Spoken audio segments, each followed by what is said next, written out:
नै चाहिँ उताको चाहिँ यसरी जाँदो तेल लागेर यस्तो गर्नु लाग्छ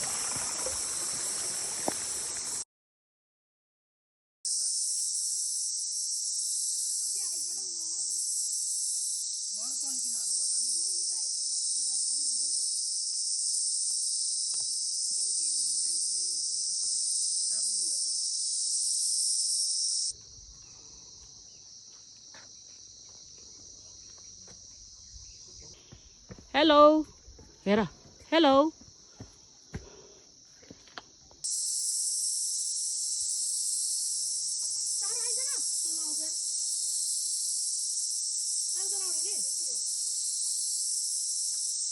अलि माथि डल्लो हो 1 बजे ना